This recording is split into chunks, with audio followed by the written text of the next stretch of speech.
Hey there, what's up skaters? Thanks a lot for tuning in. I'm Victor and I am back with another video, and in today's video I am gonna go through some mistakes that I see way too often in skaters, whether they are brand new to the sport or even in experienced skaters. But more importantly, I'm gonna give you some tips, tricks on how to overcome those technical hurdles and simply just work on your weaknesses. Or some of them might be even more simple hacks as to a little bit of equipment change and you can fix it immediately. So for today's video, I have 5 issues or 5 mistakes planned that we're gonna dive into. I am stealing these from an Instagram reel that I recently made.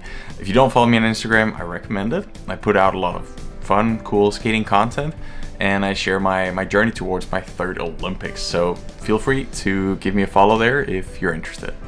But in this video, we are gonna look specifically at these things. I will split screen it so you can see me skating how you're not supposed to skate. And meanwhile, I'll do like some technical commentaries on it that you can listen to. And then next time you're out skating, have that in mind so you don't do it like I do it here.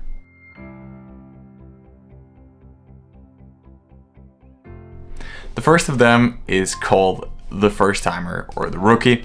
If you're brand new to skating, there are a few things I would do in order to facilitate that whole early stage of getting into inline skating. I don't think you should be overly cautious. I also think you should just throw yourself out there. At first, when you're new to it, you can do a lot of subconscious learning. I love doing other things than just skating, so playing hockey on skates, basketball, even soccer. Also just simply urban skating without having too much of a focus. A lot of it is like tiny neuromuscular adaptation and simply just getting more comfortable being on tiny wheels that roll all on their own. So that's something I would do, just go out and skate a lot. I also recommend, even though it's fun skating with friends, do not use a friend or teammate to get your balance at first, because that's also going to create some bad habits where you lean onto them. Instead, you can start out by simply walking in the grass. That's going to be a nice way to get comfortable in one skate at the time, and then slowly, hop onto a surface that actually rolls. Obviously, at first I would wear knee pads, elbow protectors, helmet. You should wear that all the time, and basically anything you would need to feel comfortable so that you dare throwing yourself out there. I do also recommend that you start with a 4-wheel setup. More contact points with the ground, longer blades or frames will make it easier to not tilt back and forth, and also maneuverability and steering, which overall is going to be a lot more fun skating on. And then later, when you are at a high level, you can switch to a 3-wheel frame setup. Now the next thing here is the parrot head. I see this very often, especially in older skaters. Some of it could be from stiffness, lack of flexibility, especially dorsiflexions, but it is a really bad thing, and it's a horrible habit that you should get rid of. I do think this comes from either these reasons, or it could come from the fact that you don't have an immediate and you don't have a constant pressure. So often the parrot head here comes, of course, from dipping up and down. So try and limit vertical movements. You can do that by holding your hands out here. That way you can see if it goes up and down. We do not skate by pushing down, we push to the side, and that is how we go forward. So really focus on having that push to the side instead of trying to go downwards. So no vertical bouncing. Test yourself with your arms out here. And make sure you don't push only at the end of it, because that often comes with the dip. If you push right as you put down the skate underneath yourself, there is no reason why you should dip at any point. It should be a constant motion, constant pressure, no push at the end. Which I think in general in skating, even if you're twice as strong as somebody else, if they push for 100% of a stroke and you push the last 20%, there's basically nobody out there that's so strong they can make up for that. So continuous pressure throughout the entire push and try and avoid that movement, the parrot head. Now next one here, if you are bow-legged, obviously you can't change that, but there are some things you can work on. The issue with this is that you don't easily get that pressure. It's nice in the way that you attempt to not tilt too much inwards, but make sure that you still do the whole fluid movement. And the same goes for the next one I'm going to show you here, the knees caving in.